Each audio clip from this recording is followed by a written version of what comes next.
여러분, 매일 아침 눈을 뜨자마자 가장 먼저 찾게 되는 것이 무엇일까요? 그렇습니다. 바로 커피입니다. 아침 식사 후 습관처럼 한 잔, 피곤할 때 또 한 잔. 이제 커피는 물처럼 우리 일상에 당연히 자리 잡고 있습니다. 그런데 혹시 이런 생각을 해보신 적 있으신가요? 내가 매일 마시는 이 커피가 정말 내 몸에 도움이 되는 걸까? 아니면 서서히 도구로 변하고 있는 걸까? 저는 내과 의사로서 진료실에서 가장 자주 듣는 질문 중 하나가 바로 이겁니다. 선생님, 커피가 몸에 좋은 건가요? 아니면 해로운 건가요? 아마 여러분도 똑같이 궁금하실 겁니다. 흥미로운 점은 커피가 사람에 따라 보약이 될 수도 있고 독이 될 수도 있다는 사실입니다. 같은 커피 한 잔이 어떤 분에게는 당뇨와 심장, 뇌 건강을 지켜주는 든든한 방패가 되지만 또 다른 분에게는 뼈를 약하게 하고 밤잠을 빼앗아가는 골칫덩이가 되기도 합니다. 이 차이는 어디서 생길까요? 바로 언제, 어떻게, 얼마나 마시느냐, 그리고 내 몸의 상태에 따라 달라지는 겁니다. 그래서 오늘 제가 전하고 싶은 메시지는 단순히 커피는 좋다, 나쁘다는 이분법적인 이야기가 아닙니다. 수많은 연구 결과를 근거로 커피를 어떻게 마셔야 건강에 도움이 되고 또 어떤 상황에서는 조심해야 하는지를 알려드리려는 것입니다. 아마 들으시면 그래서 어떤 사람은 커피로 건강을 챙기고 어떤 사람은 커피 때문에 고생을 하는구나 하고 무릎을 치게 되실 겁니다. 하지만 본격적으로 말씀드리기 전에 한 가지 부탁을 드려도 될까요? 저는 매주 최신 의학 연구와 생활 속 건강 비밀을 풀어서 알려드리고 있습니다. 여러분이 이 소중한 정보를 놓치지 않고 오래도록 건강하게 사시려면 지금 이 순간 구독 버튼을 꼭 눌러주시고 좋아요도 한번 눌러주세요. 알림 설정까지 해두시면 앞으로 올라오는 영상이 바로 여러분께 전달됩니다. 작은 클릭 하나가 여러분의 건강 습관을 완전히 바꿔줄 수 있습니다. 오늘 영상은 끝까지 보셔야 합니다. 왜냐하면 커피가 보약이 되는 방법과 독이 되는 상황, 그리고 시니어분들이 따라하기 좋은 현실적인 꿀팁까지 모두 담겨 있기 때문입니다. 이 이야기를 끝까지 들으시면 내일부터 마시는 커피 한 잔이 완전히 달라질 겁니다. 여러분, 커피는 참 애매한 음료입니다. 한쪽에서는 커피 하루 3잔, 당뇨 위험 낮춘다 라고 하고 또 다른 쪽에서는 커피 뼈 건강 해치고 골절 위험 높인다 라고 합니다. 어떤 의사는 치매 예방에 도움이 된다고 말하고 또 어떤 전문가는 수면을 방해하고 위장을 망친다고 경고합니다. 이렇게 서로 다른 목소리 속에서 우리는 늘 혼란스럽습니다. 그래서 결국 답은 단순히 좋다 또는 나쁘다가 아닙니다. 똑같은 커피라도 누가, 언제, 어떻게, 얼마나 마시느냐에 따라 달라지는 겁니다. 예를 들어 보겠습니다. 당뇨 전 단계에 있는 분이 식사 후 블랙커피 한 잔을 마시면 혈당이 급격히 오르는 것을 막아주고 인슐린이 잘 작용하도록 도와줍니다.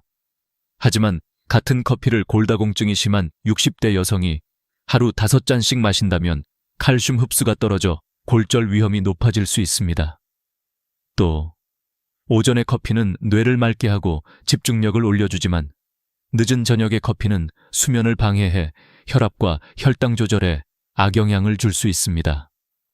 결국 커피는 양날의 검입니다. 제대로 알고 마시면 든든한 보약이 되지만 무심코 마시면 서서히 몸을 해치는 독이 될 수 있다는 겁니다. 오늘 저는 여러분께 분명한 메시지를 드리고 싶습니다. 커피를 무조건 피할 필요도 없고 그렇다고 무조건 권장할 수도 없습니다. 다만 내 몸 상태에 맞게 올바른 방법으로 마셔야 합니다. 이 이야기를 끝까지 들으신다면 이제 어떻게 마셔야 내 몸에 도움이 되는구나 하고 명확하게 이해하시게 될 겁니다. 그리고 내일 아침에 손에 쥔 커피잔은 더 이상 단순한 습관이 아니라 여러분의 건강을 지켜주는 든든한 동반자가 될 수 있습니다. 커피가 단순히 기호식품을 넘어서 때로는 생명을 지켜주는 친구가 될 수 있다는 사실 믿기시나요? 실제로 수많은 연구와 환자 사례에서 커피가 건강을 지켜준 이야기는 놀라울 만큼 많습니다. 저는 진료실에서 당뇨 전 단계 판정을 받은 60대 남성을 만난 적이 있습니다. 그는 평생 단 것을 좋아하고 식사 후 늘 졸음을 호소했죠. 하지만 블랙커피를 식후 한 잔씩 마시는 습관을 들이고 나서 혈당 수치가 안정되기 시작했습니다. 매번 치솟던 혈당 곡선이 완만해지고 인슐린이 훨씬 효율적으로 작용하기 시작한 겁니다. 병원 검사 결과는 의사인 저조차 놀라울 정도로 뚜렷한 변화를 보여주었습니다. 이것은 단순한 우연이 아닙니다. 하버드 대학교에서 수십만 명을 대상으로 한 대규모 연구 결과, 하루에 3잔 이상 커피를 마시는 사람들은 그렇지 않은 사람보다 제2형 당뇨병 발생 위험이 무려 25% 낮았습니다. 또 다른 연구에서는 커피 섭취량을 한 잔 늘릴 때마다 당뇨병 위험이 6%씩 줄어든다는 결과가 나왔습니다. 커피 속에 들어있는 클로로겐산이 탄수화물이 혈당으로 바뀌는 속도를 늦추고 트리고넬린이 췌장을 보호해 인슐린 분비를 돕는 덕분입니다. 나이가 들수록 혈당 관리가 중요한 우리 세대에게 커피는 충분히 든든한 우군이 될 수 있습니다. 심장 건강에서도 커피는 놀라운 힘을 발휘합니다. 나이가 들면 가장 두려운 질환 중 하나가 바로 심장병과 뇌혈관 질환입니다. 하지만 연구에 따르면 하루 한두 잔의 커피가 혈관을 확장시키고 심장 박동을 활발하게 만들어 혈액순환을 개선합니다. 실제로 커피를 꾸준히 마신 사람들이 심부전 위험이 60% 줄었다는 보고도 있습니다. LDL 콜레스테롤, 흔히 나쁜 콜레스테롤이라고 불리는 물질이 산화되면 혈관벽에 쌓여 막힘을 유발하는데 커피 속 항산화 성분이 이를 억제해줍니다. 에스프레소에 풍부한 카페스톨과 카월은 심장보호 효과를 높여주기도 합니다. 저는 이 이야기를 할 때 늘 한 환자분이 떠오릅니다. 70대 초반의 한 어르신은 늘 가슴 두근거림과 호흡 곤란으로 힘들어하셨습니다. 그러나 생활 습관을 조금 바꾸면서 아침마다 마시는 블랙커피가 오히려 심장을 안정시키는 데 도움을 주었다는 사실을 알게 되셨습니다. 정기검진 결과 혈압과 혈관 상태가 이전보다 훨씬 개선된 것을 직접 확인하셨을 때 그분의 눈가에는 눈물이 맺혔습니다. 커피 한 잔이 인생 후반부를 다시 빛나게 만든 순간이었죠. 그리고 뇌 건강. 이것이야말로 어르신들이 커피를 찾는 가장 큰 이유일지도 모릅니다. 커피를 마시면 머리가 맑아진다는 말, 단순한 기분 탓이 아닙니다. 알츠하이머 학회의 보고에 따르면 65세 이상에서 매일 커피를 한두 잔 마신 사람들은 그렇지 않은 사람들보다 치매 전 단계인 경도인지 장애 발생률이 낮았습니다. 커피 속 카페인과 항산화 성분이 신경세포를 보호하고 염증을 줄여주었기 때문입니다. 심지어 파킨슨병 예방 효과도 확인되었습니다. 카페인이 도파민 신경세포를 지켜주는 역할을 하기 때문이죠. 실제로 하루 3잔 이상 커피를 마시는 사람들의 뇌졸중 위험이 낮다는 연구 결과도 발표되었습니다. 단순히 잠을 깨우는 음료가 아니라 장기적으로 뇌 건강을 지켜주는 동반자가 될 수 있다는 뜻입니다. 나이가 들어 기억력이 떨어지고 판단력이 둔해지는 것을 두려워하는 우리 세대에게 커피는 희망의 빛과도 같은 존재입니다. 이쯤 되면 질문이 생기실 겁니다. 그렇다면 커피를 많이 마실수록 더 좋은 것 아니냐? 하지만 여기서 중요한 건 적당함입니다. 하루에 1, 2잔, 많아도 3잔 이내. 이 선을 지키는 것이 핵심입니다. 아무리 좋은 약도 지나치면 독이 되는 법이니까요. 정리해 보겠습니다. 커피는 단순히 기분을 전환하는 음료가 아니라 당뇨, 심장, 뇌라는 3가지 중요한 축을 지켜주는 보약이 될 수 있습니다. 이는 의학적 연구와 수많은 실제 환자 사례가 증명하고 있습니다. 나이가 들수록 만성질환의 위험은 커지지만 올바른 습관 하나로 그 위험을 낮출 수 있습니다. 커피가 바로 그 시작이 될 수 있습니다. 여러분, 혹시 지금 손에 들고 있는 그 커피잔이 단순한 취향의 상징이 아니라 여러분의 건강을 지켜주는 방패라면 어떨까요? 오늘부터 커피 한 잔을 새로운 눈으로 바라보시기 바랍니다. 지금까지는 몰랐던 커피의 힘이 여러분 삶을 조금씩 바꾸기 시작할지도 모릅니다. 하지만 커피가 언제나 우리 편이 되는 것은 아닙니다. 같은 한 잔이 누군가에게는 보약이지만 또 다른 누군가에게는 천천히 몸을 해치는 독이 될 수도 있습니다. 실제로 제가 진료했던 환자 중 60대 여성분이 계셨습니다. 평생 동안 커피를 사랑해서 하루 5잔 이상 마시는 습관이 있었죠. 그녀는 늘 활기차 보였지만 어느 날 갑자기 넘어져서 골절로 병원에 오셨습니다. 검사를 해보니 심한 골다공증이 진행되어 있었습니다. 원인은 과도한 카페인으로 인한 칼슘 흡수 저하였습니다. 그녀는 눈물을 글썽이며 말했습니다. 평생 나를 깨워주던 커피가 결국 내 뼈를 이렇게 약하게 만들 줄 몰랐어요. 이 이야기는 커피가 가진 양면성을 가장 극명하게 보여줍니다. 또 다른 환자는 70대 남성이었는데 불면증 때문에 늘 힘들어했습니다. 원인은 단순했습니다. 저녁 식사 후에도 습관처럼 커피를 마셨던 것이죠. 카페인의 반감기가 5시간 이상이라 저녁 7시에 마신 커피는 자정이 넘어도 몸의 절반 이상 남아 있었던 겁니다. 깊은 잠을 자야 할 시간이었는데 카페인이 계속 신경계를 자극하면서 몸은 지치는데도 머리는 깨어있는 상태가 반복된 것이죠. 그는 결국 수면제에 의존하게 되었고 다시 커피를 줄이면서야 비로소 자연스러운 잠을 찾을 수 있었습니다. 그리고 심장 문제를 겪는 분들에게도 커피는 조심해야 합니다. 65세의 한 남성은 하루에 4잔 이상의 진한 아메리카노를 마셨습니다. 어느 날 가슴 두근거림과 불안 증상으로 응급실에 오셨는데 심장 박동이 비정상적으로 빠르게 뛰고 있었습니다. 원인은 과다한 카페인이었습니다. 심장이 이미 약한 상태였는데 카페인이 불필요한 부담을 주었던 겁니다. 그 후 그는 커피 섭취를 절반으로 줄이면서 증상이 현저히 완화되었습니다. 연구 결과도 이를 뒷받침합니다. 스웨덴에서 50대 이상 여성을 대상으로 한 연구에서 하루 4잔 이상의 커피를 마신 그룹은 그렇지 않은 그룹에 비해 골밀도가 낮고 골절 위험이 20% 증가했습니다. 또 세계보건기구 WHO는 65도 이상으로 마시는 뜨거운 음료를 발암물질로 분류했습니다. 커피를 뜨겁게 마시는 습관이 식도 점막을 손상시키고 반복되면 식도암 위험을 크게 높일 수 있다는 겁니다. 사실 우리 세대는 뜨거운 커피를 즐기는 경우가 많습니다. 뜨거워야 제맛이다 라는 말도 있죠. 하지만 그 습관이 우리의 식도를 위험에 빠뜨릴 수 있다는 사실은 잘 알려지지 않았습니다. 저는 환자분들께 늘 말합니다. 김이 살짝 가라앉은 후 따뜻한 정도로 드세요. 그것이 안전합니다. 작은 습관의 차이가 건강을 지켜줍니다. 또 하나 중요한 부분은 개인차입니다.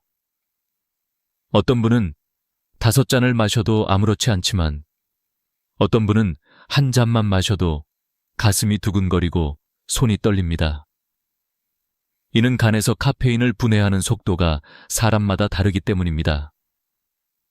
유전적인 차이가 커피의 효과를 완전히 다르게 만드는 겁니다.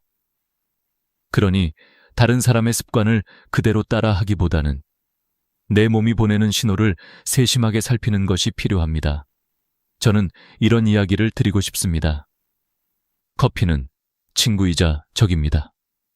우리의 몸이 건강할 때는 활력을 주고 혈당을 지켜주고 뇌를 보호하는 동반자가 됩니다. 그러나 몸이 약해지고 뼈가 취약해지고 수면이 불안정할 때는 독이 될 수 있습니다. 커피가 가진 두 얼굴을 알고 마시는 것, 그것이야말로 진정한 지혜입니다. 이쯤 되면 여러분은 아마 마음속으로 이렇게 물으실 겁니다. 그럼 나는 어느 쪽일까? 내 커피는 보약일까? 독일까? 바로 이 질문이 앞으로의 이야기를 듣는 이유입니다. 왜냐하면 답은 단순하지 않기 때문입니다. 단지 커피의 유무가 아니라 마시는 방법, 시간, 그리고 내 몸 상태가 결정합니다. 여러분의 삶을 돌아보면 늘 작은 습관 하나가 건강을 좌우해 왔습니다. 담배 한 개비가 폐를 해쳤듯이, 꾸준한 운동이 몸을 살렸듯이 커피 또한 그렇습니다. 이 작은 음료가 여러분의 노후를 바꾸는 힘을 갖고 있다는 사실을 기억하시길 바랍니다. 커피의 두 얼굴을 이해했다면 이제 남은 질문은 명확합니다. 그렇다면 언제, 어떻게, 얼마나 마셔야 할까? 이 단순하지만 중요한 질문에 답하는 순간 커피는 비로소 약이 되기도 하고 독이 되기도 합니다. 저는 수많은 환자들을 진료하면서 같은 커피라도 시간과 양, 그리고 방식에 따라 완전히 다른 결과를 가져온다는 사실을 몸소 확인했습니다. 아침에 마시는 커피는 우리의 두뇌를 깨우는 데 탁월합니다. 눈을 뜨고 1시간 이내에 마시는 커피는 집중력과 반응 속도를 끌어올려 하루를 힘차게 시작하게 해줍니다. 실제 연구에서도 오전에 커피를 마신 사람들은 그렇지 않은 사람들보다 인지기능 검사에서 높은 점수를 기록했습니다. 반대로 오후 늦게나 저녁 시간에 마시는 커피는 수면을 방해해 혈압과 혈당 조절을 무너뜨릴 수 있습니다. 특히 나이가 들수록 깊은 잠을 유지하기 어려운데 카페인이 밤늦게까지 몸에 남아있으면 불면증이 심해지고 결국 면역력까지 떨어지게 됩니다. 양 또한 매우 중요합니다. 식품의약품안전처에서는 성인의 1일 카페인 권장 최대치를 400mg으로 제시하지만 50세 이상에서는 30mg 이하가 안전합니다.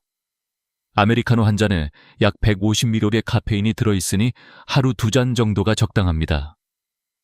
믹스커피는 한 잔에 80mg 정도이므로 3잔까지는 무리가 없지만 다른 음료나 초콜릿, 녹채도 카페인이 들어있다는 사실을 기억해야 합니다.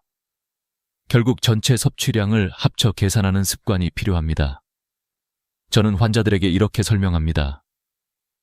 커피는 술과 다릅니다. 적당히 마시면 이로운 점이 훨씬 많습니다.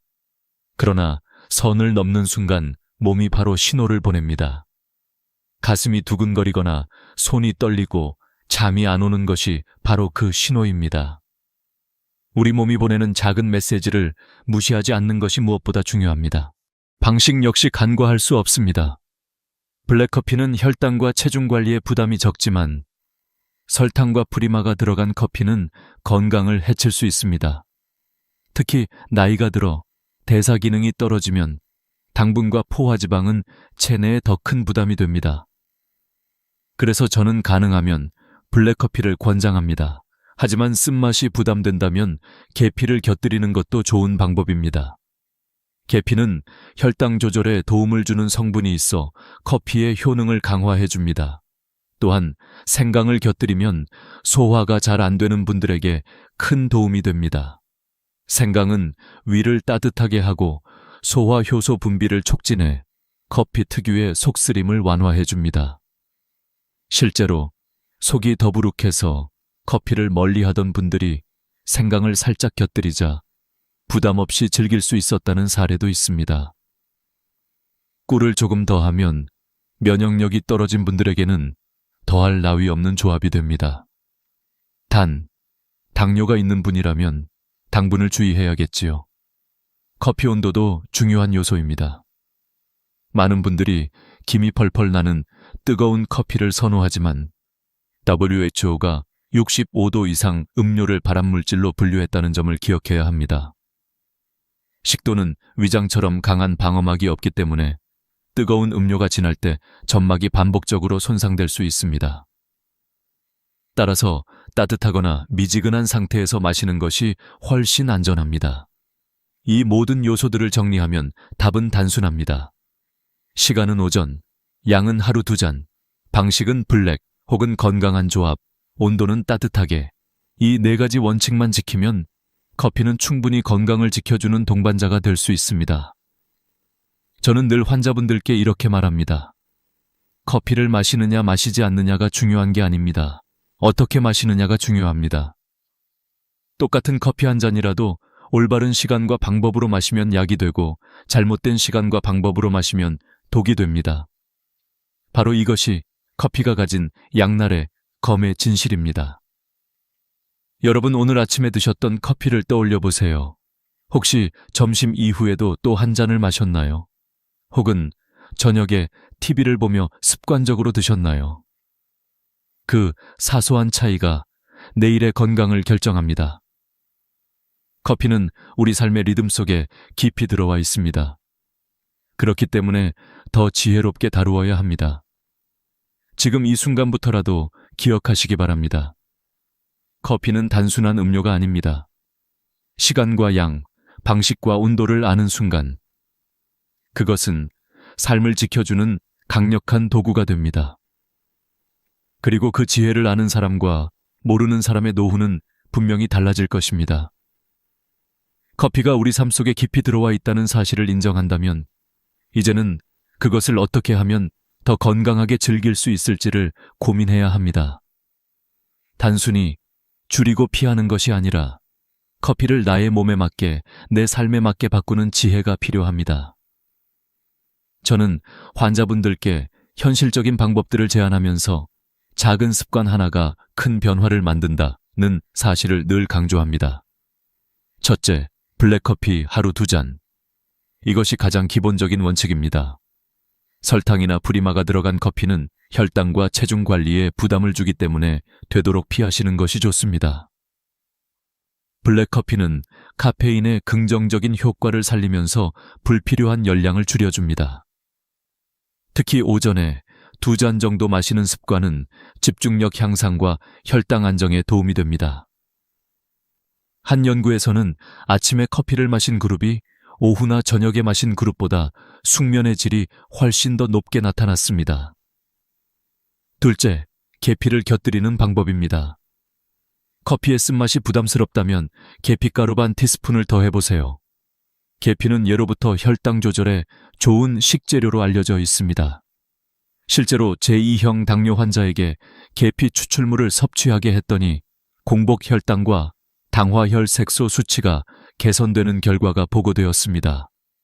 달콤한 향과 따뜻한 풍미 덕분에 설탕을 넣지 않아도 만족감을 얻을 수 있어 자연스럽게 당 섭취를 줄이는 효과까지 기대할 수 있습니다. 셋째, 소화가 약한 분들에게는 생강을 추천합니다. 나이가 들수록 위장이 예전 같지 않아 커피를 마신 뒤 속쓰림을 호소하는 분들이 많습니다. 이럴 때 생강가루나 생강청을 커피에 살짝 곁들이면 위장을 따뜻하게 하고 소화 효소 분비를 촉진해 부담을 줄여줍니다. 실제로 한 어르신은 늘 커피를 마신 뒤 속이 불편해 커피를 멀리했지만 생강을 곁들인 뒤부터는 오히려 속이 편안해지고 커피를 즐길 수 있게 되었다고 말씀하셨습니다. 넷째, 면역력이 약해진 분들에게는 꿀이 도움이 됩니다. 꿀은 항균 작용과 항산화 효과가 있어 목이 자주 아프거나 잔병 치레가 많은 분들에게 특히 좋습니다. 커피에 설탕 대신 꿀 한 티스푼을 넣으면 달콤함은 유지되면서도 건강 효과까지 챙길 수 있습니다. 물론 당뇨가 있는 분들은 주의해야 하지만 필요할 때만 소량 활용하면 충분히 유익합니다. 다섯째, 많은 분들이 가장 궁금해하는 믹스커피에 대한 현실적인 조언입니다. 믹스커피는 절대 먹으면 안 되나요? 하고 묻는 분들이 많습니다. 결론부터 말씀드리면 하루 한 잔 정도는 괜찮습니다. 믹스커피 한 잔에는 설탕 526과 약 50칼로리의 열량이 들어있는데 이는 사과 반 개 정도와 비슷합니다. 즉 하루 한 잔은 큰 문제가 되지 않습니다. 다만 문제는 하루 3잔, 4잔씩 반복할 때입니다. 그렇게 되면 당분과 포화지방 섭취가 과도해져 건강에 부담을 주게 됩니다. 그래서 저는 환자분들께 절대 금지가 아니라 적당히 즐기는 것을 강조합니다. 필요하다면 설탕이 줄어든 제품이나 무가당 프리마를 사용한 제품을 고르는 것도 방법입니다. 여섯째, 치아 건강을 위해 커피 후에 물을 함께 마시는 습관을 들이세요. 커피 속 탄 성분은 치아 착색을 일으켜 누렇게 변하게 하고 당분은 충치를 유발할 수 있습니다. 하지만 커피를 마신 뒤 물로 입안을 헹궈주는 습관만으로도 치아 건강을 지킬 수 있습니다. 사소해 보이지만 나이가 들수록 작은 습관이 큰 차이를 만듭니다. 이 모든 방법은 거창하거나 어려운 것이 아닙니다.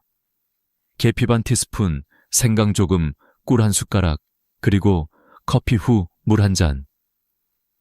이런 사소한 습관들이 모여서 우리의 혈당, 심장, 뇌의 건강을 바꾸고 더 나아가 삶의 질을 지켜줍니다. 여러분, 인생의 후반부에 접어들면서 우리는 큰 변화보다 작은 습관 하나가 얼마나 중요한지 깨닫게 됩니다. 커피도 마찬가지입니다. 무조건 끊으라는 극단적인 조언보다 나에게 맞는 방식으로 현명하게 즐기는 법을 찾는 것이 훨씬 가치 있습니다. 오늘 말씀드린 몇 가지 방법만 지키셔도 커피는 충분히 보약처럼 우리 곁에 머물 수 있습니다. 이제 여러분의 손에 들린 커피잔은 더 이상 단순한 음료가 아닙니다. 그것은 여러분이 어떻게 마시느냐에 따라 약이 되기도 독이 되기도 하는 선택의 상징입니다. 그리고 그 선택이 여러분의 건강과 삶을 결정하게 될 겁니다. 이제 우리는 한 가지 분명한 결론에 도달했습니다. 커피는 단순한 음료가 아니라 우리의 건강을 지키는 보약이 될 수도 서서히 해를 끼치는 독이 될 수도 있다는 사실입니다. 결국 중요한 것은 내가 언제, 어떻게, 얼마나, 어떤 방식으로 마시느냐입니다. 이 단순한 원칙이 인생의 후반부 건강을 좌우할 수 있습니다. 저는 늘 환자분들께 이렇게 말씀드립니다. 건강은 거창한 변화에서 오는 것이 아닙니다. 매일의 작은 습관에서 시작됩니다. 우리가 무심코 마시는 커피 한 잔이 바로 그 작은 습관의 대표적인 예입니다. 아침에 마시는 블랙커피 2잔은 혈당을 안정시키고 집중력을 높여 하루를 활기차게 시작하게 도와줍니다. 하지만 저녁 늦게 마신 커피는 불면증과 혈압 상승을 불러오지요. 똑같은 커피인데 언제 어떻게 마셨는지가 모든 차이를 만듭니다. 한 어르신의 이야기를 들려드리고 싶습니다. 60대 후반의 그는 늘 피곤하고 의욕이 없다고 호소했습니다. 하지만 제가 권한 대로 아침에만 블랙커피 2잔을 마시고 오후에는 따뜻한 보리차로 바꾸셨습니다. 몇 달 후 그의 얼굴은 눈에 띄게 밝아졌습니다. 예전엔 커피가 내 힘을 주는 줄 알았는데 사실은 나를 더 지치게 만들었더군요.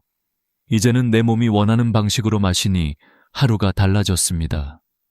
그는 그렇게 말하며 환하게 웃었습니다. 이 작은 변화가 삶 전체를 바꾸어 놓은 것입니다. 또 다른 분은 늘 믹스커피를 즐기셨습니다. 단맛이 주는 위로를 포기하기 힘들었기 때문입니다. 그러나 당뇨 수치가 점점 올라가면서 불안해하셨죠. 제가 제안한 것은 단순했습니다. 하루 한 잔만 즐기시되 설탕 함량이 줄어든 제품으로 바꾸고 그 외에는 블랙커피나 허브티로 대체하는 것이었습니다. 몇 달 뒤 혈당은 안정되었고 그는 자신감을 되찾았습니다. 커피를 포기한 것이 아니라 더 현명하게 선택했을 뿐이었습니다. 여러분, 인생의 지혜란 무엇일까요? 젊을 때는 힘으로 밀어붙이는 것이 가능했지만 나이가 들수록 필요한 것은 균형과 조화입니다. 커피 역시 그렇습니다. 무조건 금지하거나 무조건 권장하는 극단적인 태도가 아니라 내 몸과 대화하며 알맞게 즐기는 것이 지혜입니다. 오늘 우리가 함께 나눈 이야기를 정리해 보겠습니다. 커피는 당뇨, 심장, 뇌의 건강을 지키는 든든한 친구가 될 수 있습니다. 그러나 동시에 골다공증, 수면 방해, 과다 섭취로 인한 문제를 일으킬 수도 있습니다. 결국 차이를 만드는 것은 내 몸 상태와 마시는 습관입니다. 아침 블랙커피 2잔, 계피와 생강, 꿀을 곁들인 다양한 조합, 믹스커피는 하루 한 잔이네. 그리고 뜨거운 커피 대신 따뜻한 커피, 마신 후 물로 헹구는 습관까지. 이 작은 원칙들을 지키는 것만으로도 커피는 충분히 보약이 될 수 있습니다. 저는 여러분께 이렇게 말씀드리고 싶습니다. 건강은 거창한 변화가 아니라 작은 습관 하나에서 시작됩니다. 지금 손에 든 커피 잔이 바로 그 출발점이 될 수 있습니다. 내일 아침 커피를 드실 때 오늘의 이야기를 떠올려 보시기 바랍니다. 그 한 잔이 단순한 습관이 아니라 여러분의 건강과 삶을 지켜주는 선택이 될 수 있습니다. 혹시 이 영상이 도움이 되셨다면 구독과 좋아요를 꼭 눌러주시고 알림 설정도 켜두시길 부탁드립니다. 그래야 새로운 건강 이야기를 빠짐없이 받아보실 수 있습니다. 여러분의 작은 클릭이 저에게는 큰 힘이 되고 무엇보다 여러분 자신에게 더 건강하고 활기찬 삶을 선물할 수 있습니다. 이제 여러분의 차례입니다. 오늘부터 커피를 현명하게 즐기며 건강한 하루하루를 쌓아가시기를 진심으로 바랍니다. 60세 이후에도 채소는 늘 좋은 것이라고 믿어온 사람들이 많습니다. 저 역시도 한때는 그렇게 생각했습니다. 하지만 어느 날 병원에서 검사를 받고 난 뒤 제 믿음은 완전히 흔들렸습니다. 의사가 제게 말했죠. 지금 드시는 식단 중 몇 가지가 오히려 뼈에서 칼슘을 빼앗고 혈당을 폭발적으로 올리고 있습니다. 순간 머리가 멍해졌습니다. 채소가 어떻게 독이 될 수 있단 말입니까? 그러나 그날 이후 저는 우리가 무심코 집어드는 한 입이 어떤 결과를 가져오는지 그 숨은 이면을 집요하게 파고들기 시작했습니다. 사실 사람들은 나이가 들수록 경험에 의존합니다. 젊었을 때 잘 먹었으니 지금도 괜찮겠지. 하지만 몸은 이미 달라져 있습니다. 신장 기능은 천천히 떨어지고 뼈는 조금씩 약해지며 혈당을 다루는 능력은 과거 같지 않습니다.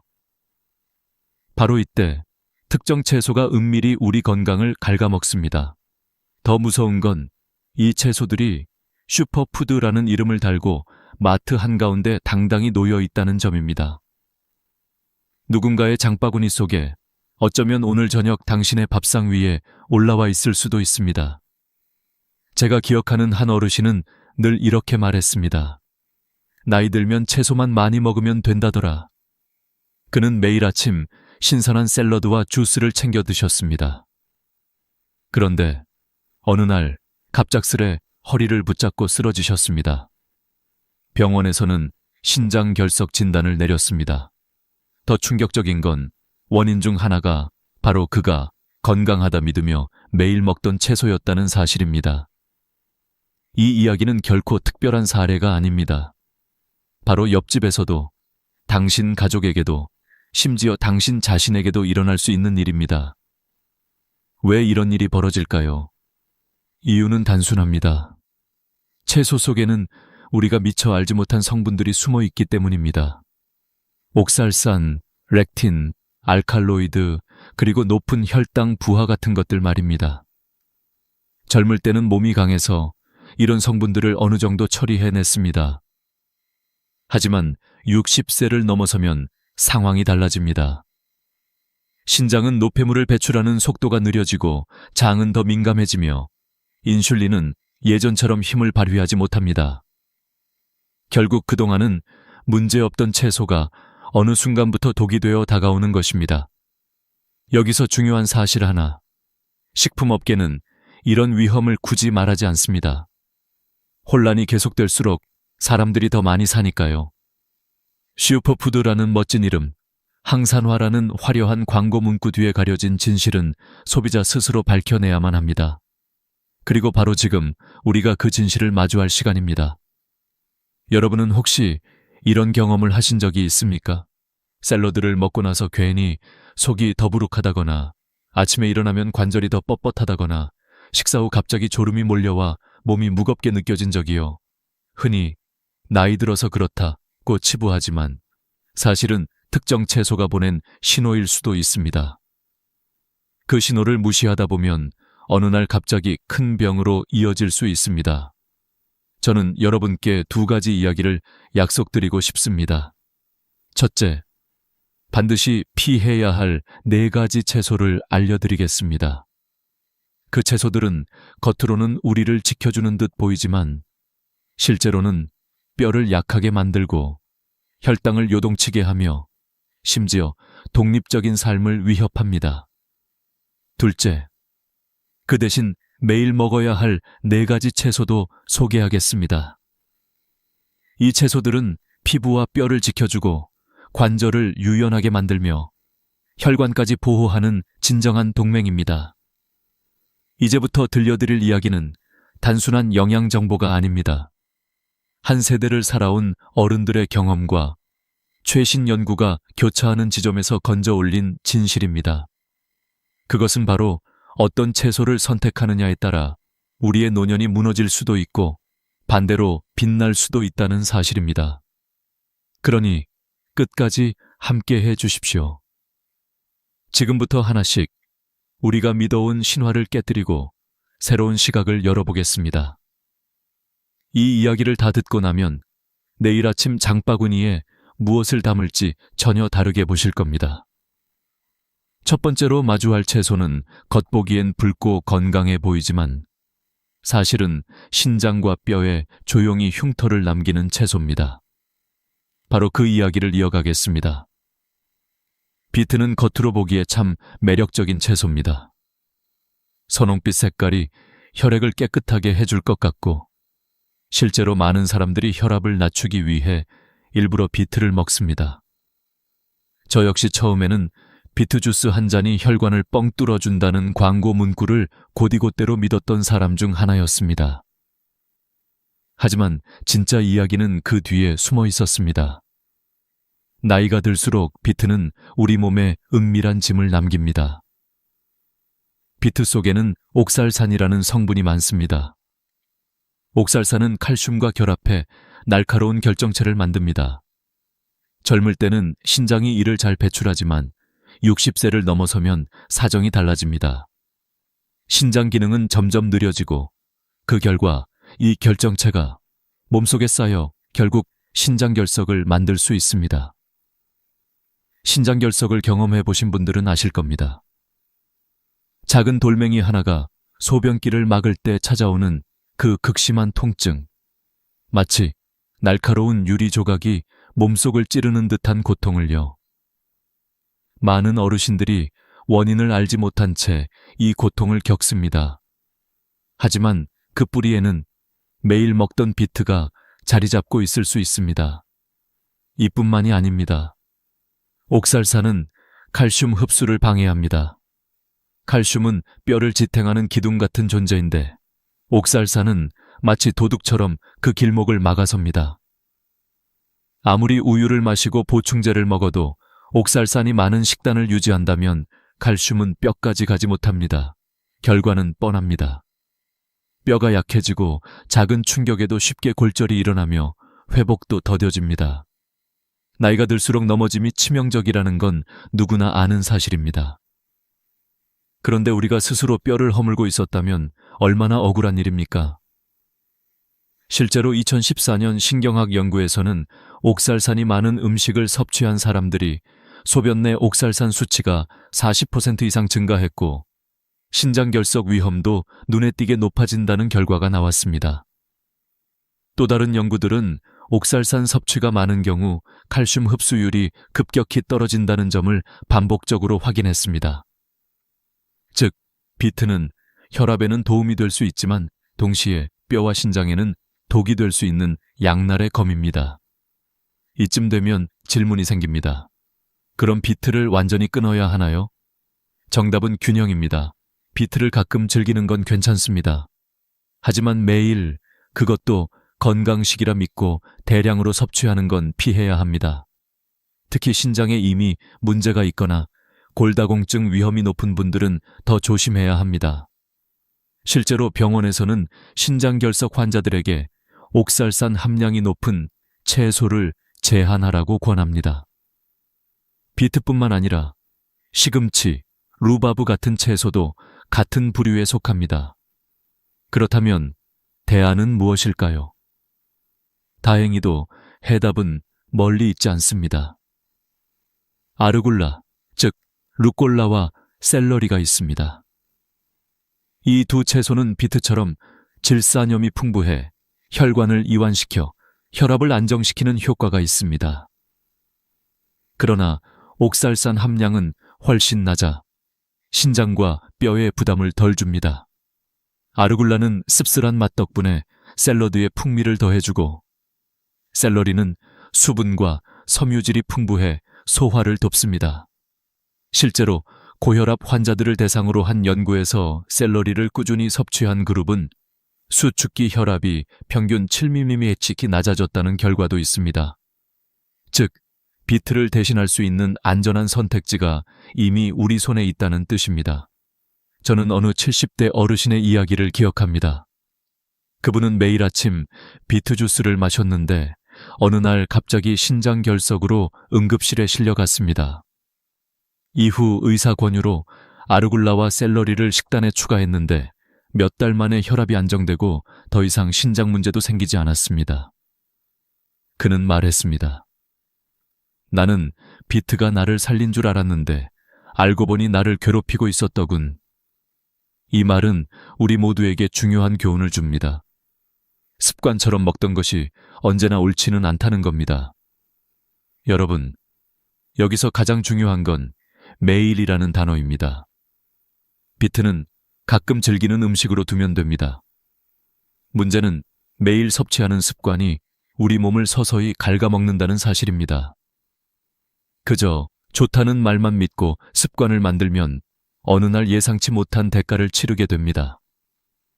반대로 아르굴라나 샐러리처럼 부담이 적은 채소를 매일 접시에 올린다면 혈압은 지켜내면서도 뼈와 신장은 안전할 수 있습니다. 결국 비트는 화려한 색깔과 광고 문구 뒤에 숨어있는 위험한 친구입니다. 이제 우리는 그 진실을 알게 되었습니다. 다음번 마트에서 비트를 집어들 때 이 이야기를 떠올리시길 바랍니다.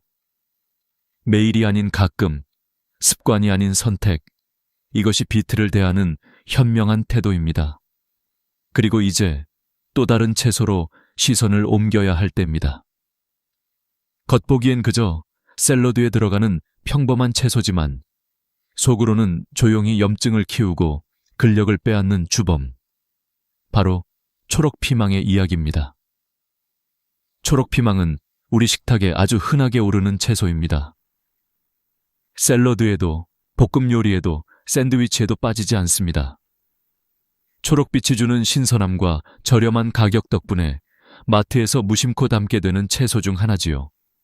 그런데 문제는 이 평범해 보이는 채소가 노년층에게는 조용히 염증을 키우고 근력을 빼앗는 원인이 될 수 있다는 사실입니다.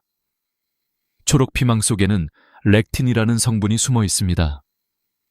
렉틴은 식물이 해충과 곰팡이로부터 스스로를 지키기 위해 만든 단백질입니다. 젊은 사람의 장은 어느 정도 일을 처리할 수 있지만 60세 이후 장 기능이 약해지면 상황이 달라집니다. 렉틴은 장 점막에 달라붙어 영양 흡수를 방해하고 시간이 지나면서 장벽을 약하게 만듭니다. 이로 인해 비타민 B 실비, 마그네슘, 오메가3 지방산 같은 중요한 영양소가 몸에 제대로 흡수되지 못합니다. 그 결과는 명확합니다. 신경 건강은 떨어지고 근육은 피로해지며 염증은 만성적으로 쌓입니다.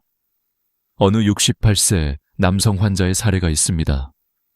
그는 특별한 질환이 없었지만 늘 다리가 무겁고 걸을 때 균형이 잘 잡히지 않는다고 호소했습니다. 검사 결과 특별한 이상은 없었습니다. 그런데 식습관을 살펴보니 매일 아침 샐러드에 초록피망을 듬뿍 넣어 먹고 있었습니다. 의사는 그에게 피망을 줄이고 대신 붉은 피망을 권했습니다. 몇 주가 지나자 그는 아침에 느끼던 다리의 무거움이 사라지고 걸음걸이가 한결 가벼워졌다고 말했습니다.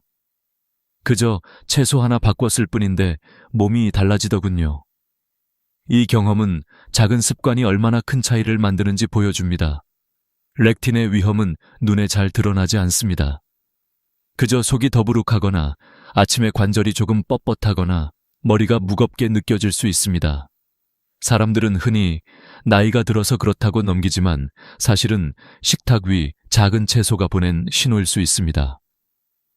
이런 신호를 무시하다 보면 어느 날 걷는 속도가 늦어지고 균형이 흐트러져 낙상 위험까지 높아집니다. 노년층에서 낙상은 단순한 사고가 아니라 삶의 독립성을 위협하는 가장 큰 변수입니다. 그렇다고 모든 피망이 나쁜 것은 아닙니다. 초록 피망은 아직 완전히 익지 않은 상태라 렉틴 함량이 높고 항산화 성분은 낮습니다. 반면 빨강, 노랑, 주황 피망은 완전히 익으면서 렉틴이 줄고 항산화 성분이 풍부해집니다. 특히 붉은 피망은 비타민C가 레몬보다도 많아 콜라겐 합성에 큰 도움이 됩니다. 만약 같은 피망이라면 굳이 초록 피망을 고집할 필요가 없는 이유가 바로 여기에 있습니다. 조리를 하면 렉틴이 일부 파괴되긴 합니다. 그러나 완전히 사라지지는 않습니다. 이미 장이 약해져 있거나 관절염을 앓고 있는 분들에게는 작은 양의 렉틴도 여전히 불편을 일으킬 수 있습니다. 만약 초록 피망을 먹은 다음 날 아침 관절이 유난히 뻣뻣하다면 그건 단순한 노화가 아니라 식탁 위 염증일 수 있습니다. 대안은 분명합니다. 붉은 피망으로 바꾸거나 애호박 같은 채소를 활용하는 것입니다. 붉은 피망은 달콤한 맛과 함께 항산화 성분이 풍부해 혈관과 피부, 관절을 지켜줍니다. 애호박은 소화에 부담이 적고 한겸작용이 있어 장을 편안하게 하고 관절 통증도 완화시킵니다. 실제로 한 연구에서는 컬러 피망을 꾸준히 섭취한 그룹이 그렇지 않은 그룹에 비해 염증 수치가 낮았고 특히 붉은 피망은 항산화 지표가 크게 개선된 것으로 나타났습니다. 한 할머니는 매일 점심 식탁에 올리던 초록 피망을 붉은 피망으로 바꿨습니다. 처음엔 색깔만 다른 줄 알았지요. 그런데 몇 달 지나니 손가락 관절이 덜 아프고 밤에 덜 깨더라고요. 그녀의 말은 단순하지만 진실을 담고 있습니다. 작은 색깔의 차이가 몸속에서는 거대한 차이를 만들어낸다는 사실입니다. 이제 우리는 깨닫게 됩니다. 초록 피망은 그저 무심코 지나치던 채소가 아닙니다. 장벽을 약하게 하고 염증을 조용히 키우며 결국 근력과 균형을 빼앗는 숨어있는 적이 될 수 있습니다. 하지만 동시에 해답은 간단합니다. 붉은 피망을 선택하고 애호박을 곁들이는 것. 그렇게 식탁을 조금만 바꾸면 몸은 곧바로 신호를 보냅니다. 더 가볍게, 더 편안하게, 더 안정적으로. 자, 이제 또 다른 채소로 넘어가 보겠습니다. 이번에는 더 익숙하고 더 사랑받는 채소입니다. 샐러드와 소스, 그리고 한국인의 밥상에도 자주 오르는 채소. 하지만 그 속에 숨어있는 알칼로이드가 관절과 신경을 자극하며 나이든 우리의 몸에 조용히 균열을 내고 있습니다. 바로 토마토의 이야기입니다. 토마토는 참 아이러니한 채소입니다. 선명한 붉은 빛깔, 즙이 가득한 속살, 그리고 샐러드나 파스타 소스, 김치 속에서도 쉽게 찾아볼 수 있는 친숙한 식재료.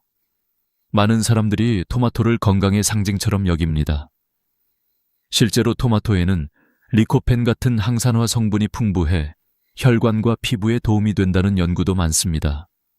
그러나 모든 빛에는 그림자가 있듯 토마토 역시 나이가 든 사람들에게는 숨겨진 위협을 품고 있습니다. 그 이유는 토마토가 가지과 채소라는 사실에서 시작됩니다. 가지과 채소에는 솔라닌과 같은 알칼로이드가 들어 있습니다. 솔라닌은 원래 식물이 벌레나 곰팡이로부터 자신을 지키기 위해 만든 방어 독소입니다. 젊을 때는 우리 몸이 이를 어느 정도 해독할 수 있지만 60세 이후에는 상황이 달라집니다. 관절염이나 자가 면역 질환, 신경이 약해진 분들에게는 솔라닌이 불씨처럼 작용해 통증과 염증을 키우기 때문입니다. 관절염을 앓던 한 72세 여성은 매일 아침 토마토를 먹는 습관이 있었습니다. 그런데 이상하게도 아침에 일어나면 손가락 관절이 더 뻣뻣했고 계단을 오르내릴 때 무릎 통증이 심해졌습니다. 처음엔 단순히 나이 탓으로 돌렸지만 식단에서 토마토를 줄이고 다른 채소로 바꾸자 몇 주 만에 통증이 완화되었습니다. 그녀는 놀라며 말했습니다. 토마토가 나한테는 독이었다니 믿기지 않아요. 이런 사례는 드물지 않습니다. 솔라닌의 영향은 단순히 관절에만 그치지 않습니다. 신경 신호를 흐트러뜨릴 수도 있습니다. 신경학 연구에서는 알칼로이드가 아세틸콜린 시스템을 방해해 근육 수축 신호를 약화시킨다고 밝혔습니다. 이는 단순히 손발 저림으로 끝나지 않습니다. 균형 감각이 떨어지고 걸음이 느려지고 결국 낙상 위험이 높아집니다. 나이가 들수록 작은 낙상 하나가 삶의 독립성을 무너뜨릴 수 있다는 점을 생각하면 이는 결코 가볍게 넘길 문제가 아닙니다. 그렇다고 토마토를 무조건 멀리하라는 이야기는 아닙니다. 사람마다 민감도는 다릅니다. 어떤 사람은 토마토를 먹어도 아무 문제 없을 수 있고 어떤 사람은 소량에도 몸이 곧바로 반응합니다. 중요한 건 몸의 신호를 세심하게 살펴야 한다는 점입니다. 만약 토마토나 가지, 감자 같은 가지과 채소를 먹은 뒤 관절이 뻣뻣해지거나 손발이 저리다면 그것은 우연이 아닐 수 있습니다. 특히 감자는 토마토와 또 다른 위험을 공유합니다. 감자는 혈당 지수가 매우 높습니다. 중간 크기 구운 감자 하나가 혈당을 탄산음료 한 캔만큼 빠르게 올린다는 사실 믿기 어렵지요.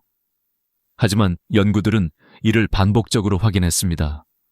하버드에서 20만 명 이상을 추적한 연구에서는 매일 감자를 먹는 사람들이 제2형 당뇨병 발병 위험이 뚜렷하게 높다는 결과가 나왔습니다.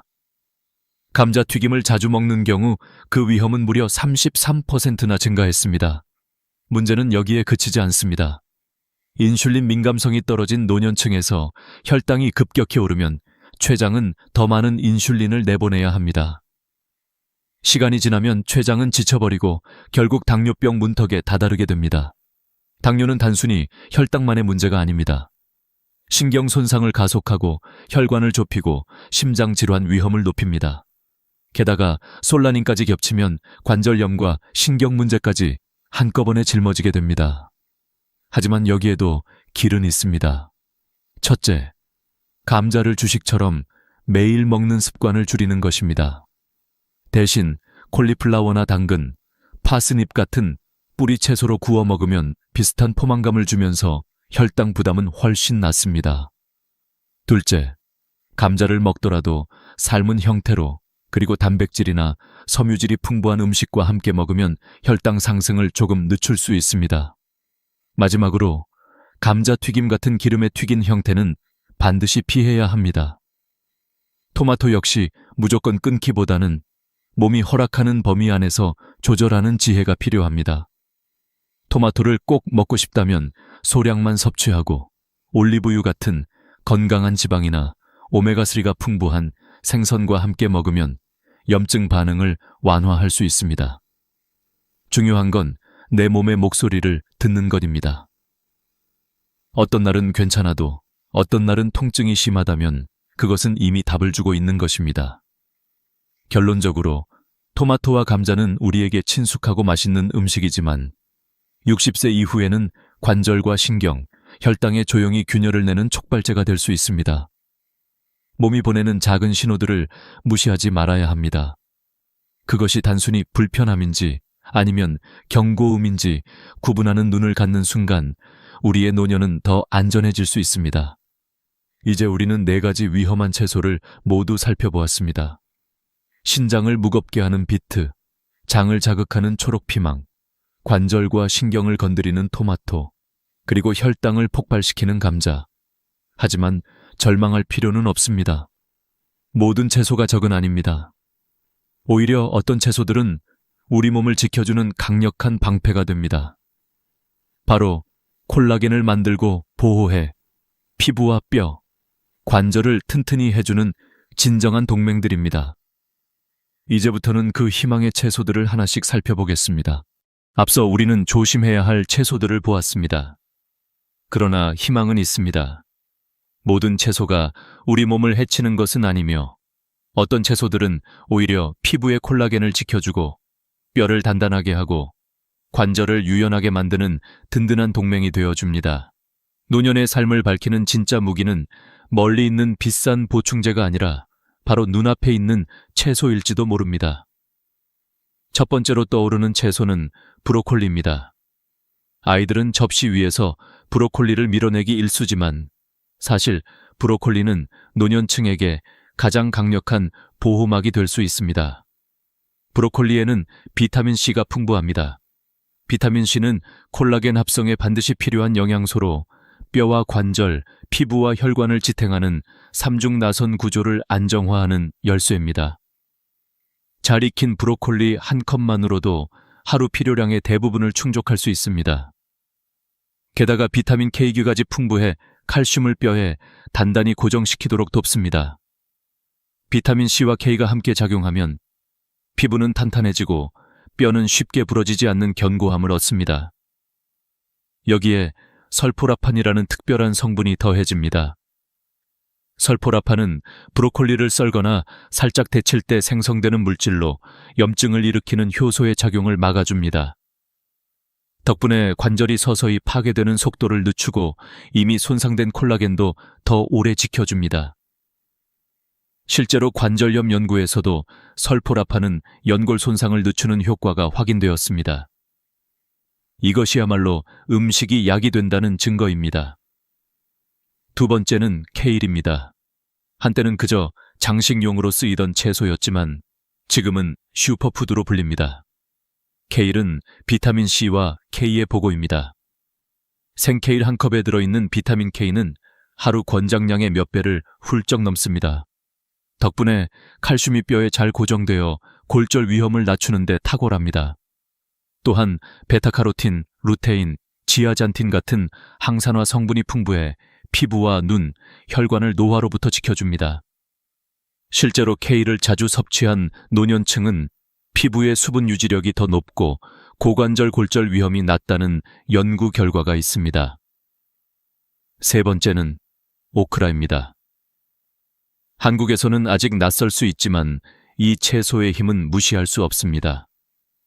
요리할 때 나오는 끈적한 점액질, 바로 뮤실리지가 장벽을 보호하고 영양소 흡수를 돕습니다. 나이가 들수록 장은 더 민감해지고 흡수율은 떨어지는데 오크라는 장을 부드럽게 감싸 중요한 영양소가 더 잘 흡수되도록 합니다. 또한 뮤실리지는 관절과 연골에 수분을 공급해 뻣뻣함을 줄이고 움직임을 매끄럽게 합니다. 오크라에는 비타민C와 항산화 성분 케르세틴도 들어있어 콜라겐 손실을 막는 데 큰 도움을 줍니다. 동물 실험에서도 오크라 추출물이 콜라겐 분해 효소를 억제하는 결과가 보고되었습니다. 마지막은 당근입니다. 너무 흔해서 대수롭지 않게 여길 수 있지만 노년층에게 당근은 진정한 보물과도 같습니다. 당근에는 베타카로틴이 풍부합니다. 이 성분은 체내에서 비타민 A로 전환되어 피부와 점막을 보호하고 관절과 혈관을 지탱하는 얇은 조직을 회복시킵니다. 여기에 비타민 C까지 더해져 콜라겐 합성과 안정화를 동시에 지원합니다. 당근을 생으로 먹으면 비타민 C를 살짝 익히면 베타카로틴 흡수율을 높일 수 있으니 조리법을 다양하게 활용하는 것이 좋습니다. 실제로 연구에서는 카로티노이드를 많이 섭취한 사람들이 피부 노화가 늦고 관절도 더 유연하다는 결과가 있었습니다. 이 네 가지 채소는 각각의 힘을 가지고 있지만 함께 섭취할 때 더 큰 효과를 발휘합니다. 브로콜리와 케일은 비타민C와 K의 시너지로 뼈를 지켜주고 오크라는 장과 관절에 수분을 불어넣으며 당근은 피부와 관절을 다시 회복시킵니다.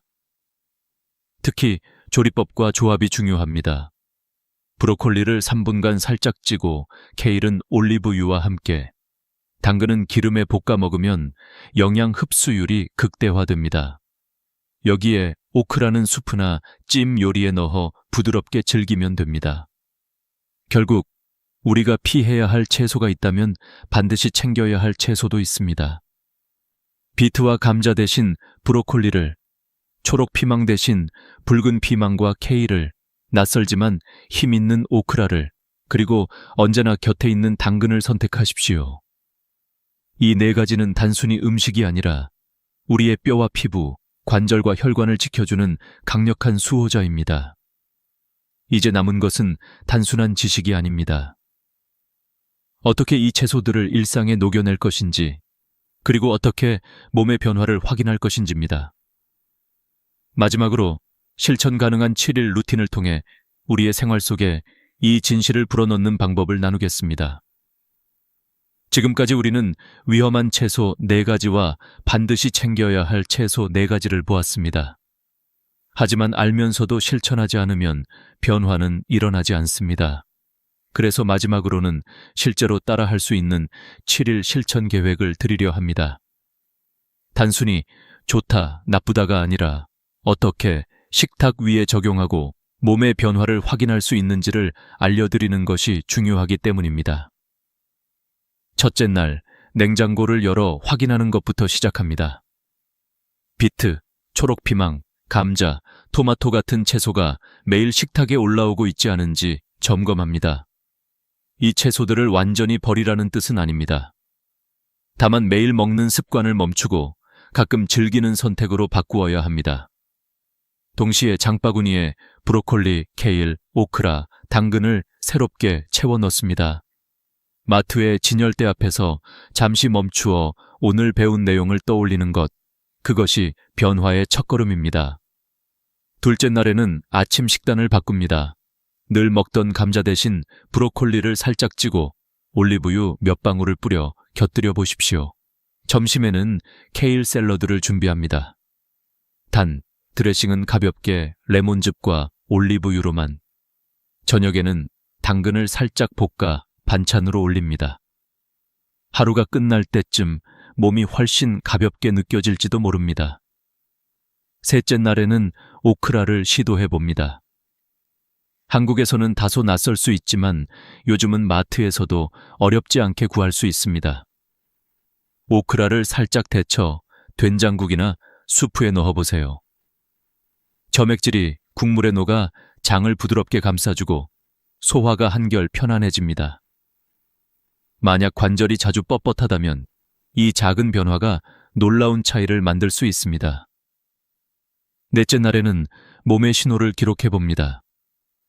아침에 일어났을 때 관절이 덜 뻣뻣했는지, 점심 이후 졸음이 줄었는지, 배가 덜 더부룩했는지, 이런 작은 신호들이 바로 몸이 보내는 대답입니다. 음식을 바꾸면 몸은 반드시 반응합니다. 그 반응을 놓치지 않고 기록하는 것, 그것이 습관을 지키는 힘이 됩니다. 다섯째 날에는 가족과 함께 나누어 보십시오. 혼자만의 변화는 오래가지 못합니다. 반찬으로 나온 초록 피망 대신 붉은 피망을 써서 요리를 해보세요. 가족들이 오늘 반찬이 왜 이렇게 달고 맛있지? 라고 묻는다면 그것이 바로 대화의 시작입니다. 식탁에서 건강을 함께 나누는 순간 실천은 더 즐거워집니다. 여섯째 날에는 수치를 점검해 봅니다. 혈압계를 꺼내 아침과 저녁 2번 측정하고 혈당계가 있다면 식사 전후를 확인해 보십시오. 브로콜리, 케일, 오크라, 당근으로 바꾼 식단이 단순히 기분만이 아니라 실제 수치에도 변화를 주는지를 직접 눈으로 확인하는 것입니다. 이 작은 실험은 내가 하는 일이 효과가 있구나라는 확신을 줍니다. 마지막 7째 날, 지난주를 돌아봅니다. 감자가 빠진 자리에는 구운 콜리플라워가 있었고 초록피망 대신 붉은 피망이 있었으며 당근과 케일, 브로콜리, 오크라가 꾸준히 식탁을 채웠을 것입니다.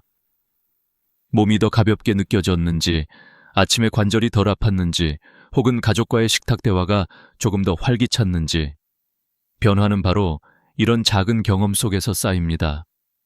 여러분, 인생은 결국 선택의 연속입니다. 특히 60세 이후의 선택은 삶의 질을 결정짓는 무게를 가집니다. 채소 한 입이 단순한 음식이 아니라 내일의 걸음걸이와 기억력, 그리고 독립적인 삶을 좌우할 수 있습니다.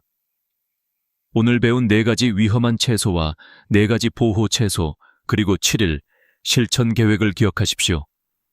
그것은 단순한 지식이 아니라 노년을 더 강하게 지켜주는 지혜입니다. 이제 당신께 묻습니다. 오늘 저녁 식탁에는 어떤 채소를 올리시겠습니까? 내일 아침 장바구니에는 어떤 채소를 담으시겠습니까? 그 작은 선택이 바로 당신의 몸을 지키는 시작입니다. 여러분, 혹시 이런 소식을 들으신 적 있습니까?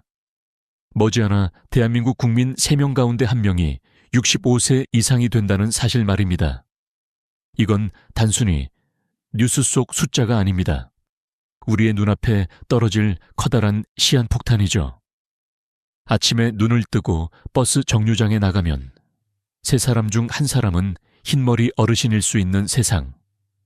병원 대기실, 시장, 심지어 동네 공원까지 노인들이 차지하는 비율이 절반 가까워질 수 있다는 사실. 상상만 해도 숨이 턱 막히지 않으십니까? 저는 얼마 전 고향 시골 마을을 다녀왔습니다. 15년 전만 해도 학교 운동장에서 아이들의 웃음소리가 쩌렁쩌렁 울려 퍼졌습니다. 경로당에서는 노래방 기계 켜놓고 웃음꽃이 피어났지요. 그런데 지금은 어떻습니까? 경로당 문은 굳게 닫혀 있고 가장 북적이는 곳은 병원 대기실입니다. 기침 소리, 한숨 소리가 이어지는 풍경 속에서 저는 몇몇 년 뒤 우리의 미래를 미리 본 듯한 두려움을 느꼈습니다. 여러분, 초고령 사회는 느리게 다가오는 것 같지만 실상은 훨씬 빠르게 밀려오고 있습니다. 많은 이들이 아직 괜찮아, 그때 가서 생각하지 뭐 라고 말합니다. 그러나 그 괜찮다는 말이 얼마나 위험한지 아십니까?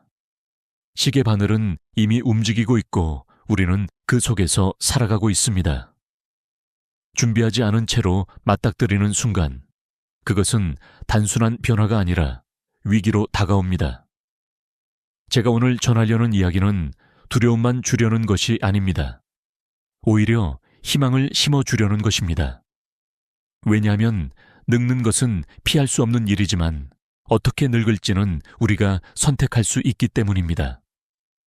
바로 지금부터라도 준비한다면 남은 인생의 풍경은 전혀 다른 색깔로 바뀔 수 있습니다.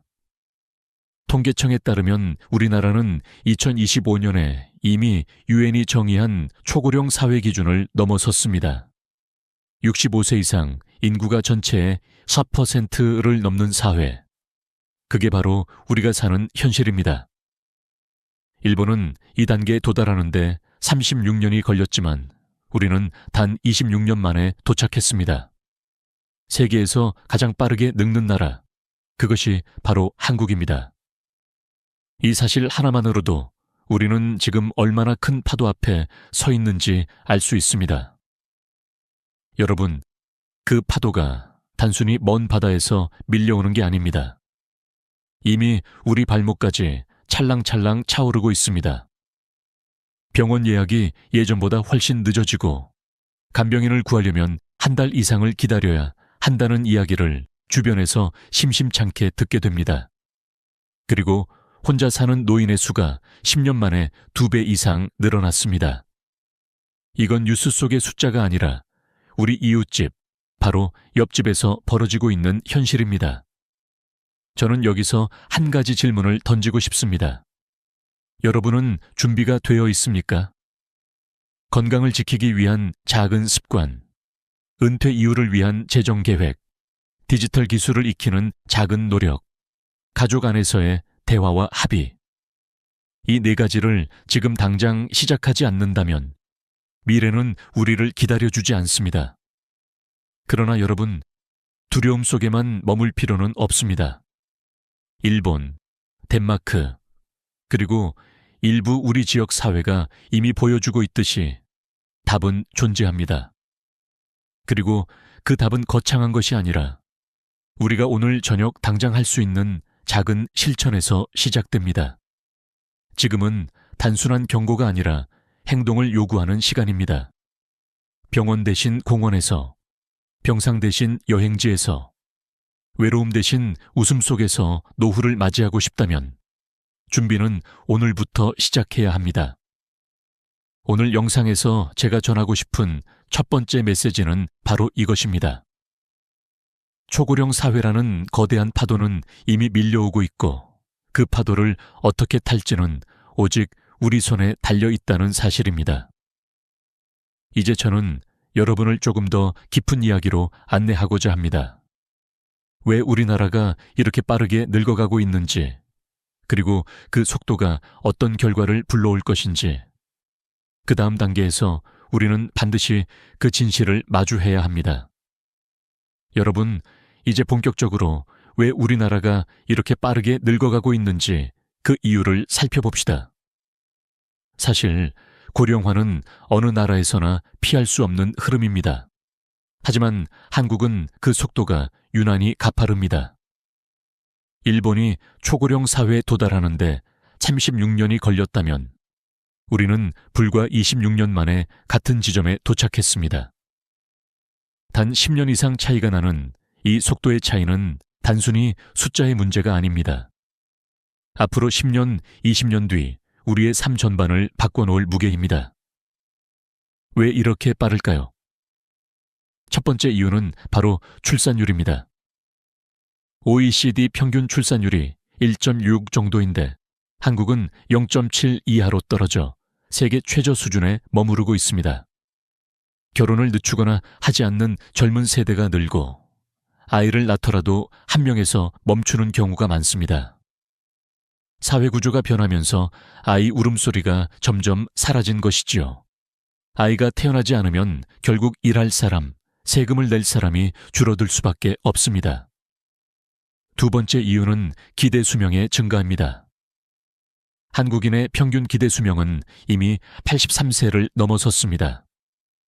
의료기술의 발달과 생활 수준 향상 덕분에 오래 사는 건 축복이지만 동시에 그 기간 동안 돌봄과 지원이 필요하다는 부담이 커집니다. 오래 사는 사람은 늘어나는데 태어나는 아이는 줄어드니 인구 구조는 자연스럽게 역삼각형이 될 수밖에 없습니다. 이 변화의 속도는 우리의 상상을 뛰어넘습니다. 서울 시내 한복판에서도 버스 정류장, 병원, 마트, 어디를 가든 어르신들이 중심이 되는 풍경이 보편화되고 있습니다. 농촌만의 문제가 아닙니다. 인천, 부산, 대구, 광주 등 대도시 곳곳에서도 이미 조용히 진행 중입니다. 여러분, 여기서 중요한 사실 하나를 기억해야 합니다. 초고령 사회는 우리를 기다려주지 않습니다. 시계는 멈추지 않고 인구 변화는 가속도를 붙여 달려갑니다. 지금 우리가 아직 괜찮다고 말하는 사이에도 매달 5만 명 이상의 인구가 노년층으로 편입되고 있습니다. 이렇게 빠른 속도는 어떤 결과를 불러올까요? 첫째, 경제적 충격입니다.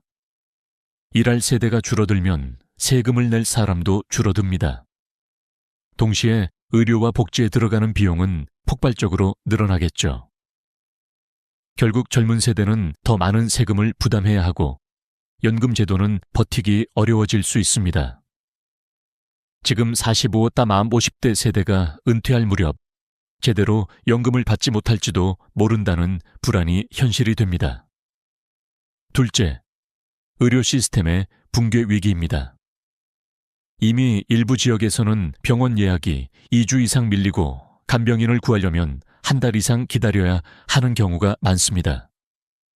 지금은 먼 이야기 같지만 불과 몇 년 뒤에는 우리 모두가 겪을 수 있는 일입니다. 셋째, 고립과 외로움의 확산입니다. 통계청 자료에 따르면 65세 이상 1인 가구 비율이 지난 10년 동안 2배 이상 늘었습니다. 자녀는 각자 삶에 바쁘고 배우자는 먼저 세상을 떠난 경우가 많습니다. 하루 종일 말 한마디 나누지 못하는 시간이 늘어나면서 우울증, 치매, 심지어 사망률까지 높아진다는 연구 결과가 있습니다.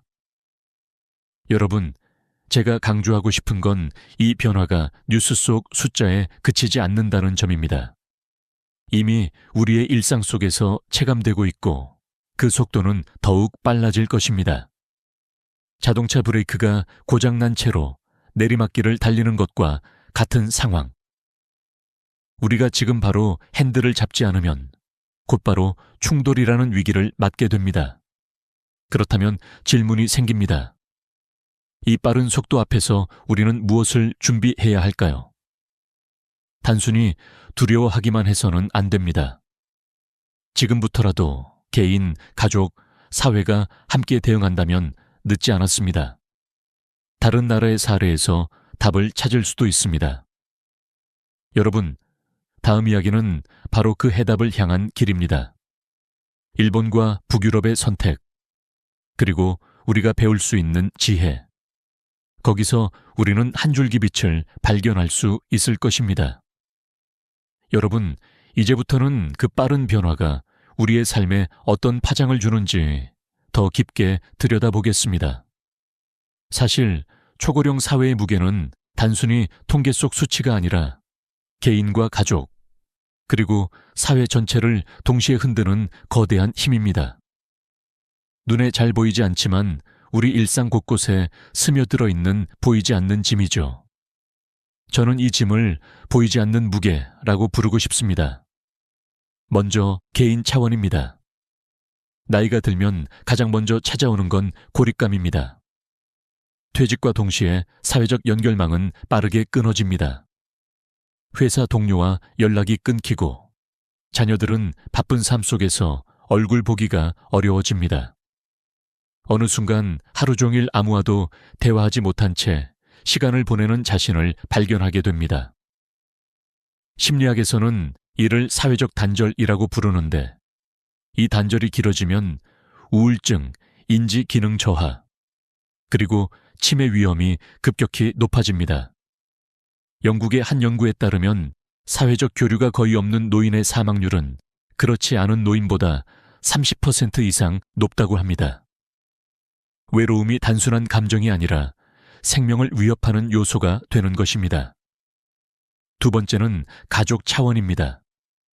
부모를 돌봐야 하는 자녀 세대의 부담은 상상 이상입니다. 경제적 부담은 물론이고 정신적 압박까지 더해집니다. 누가 병원에 모시고 갈 것인가? 간병비는 누가 더 낼 것인가? 이 문제로 형제 자매 간의 갈등이 폭발하는 경우가 많습니다. 심지어 평생을 함께 살아온 부부 간에도 갈등이 깊어지기도 합니다.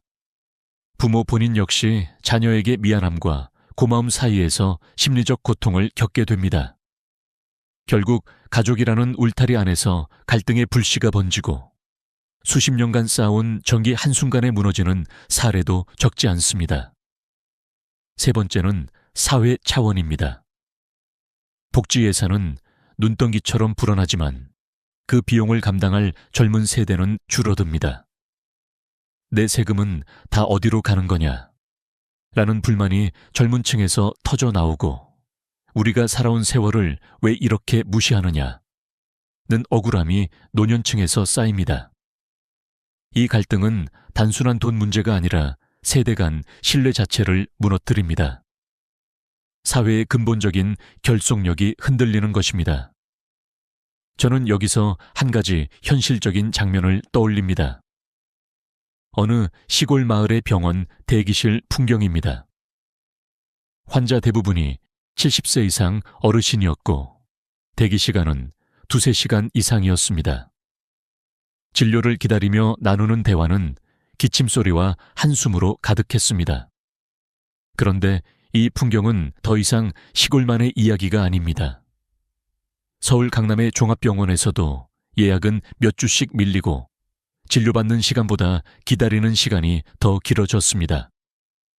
이는 단순한 불편함을 넘어 의료 시스템의 한계를 보여주는 장면입니다.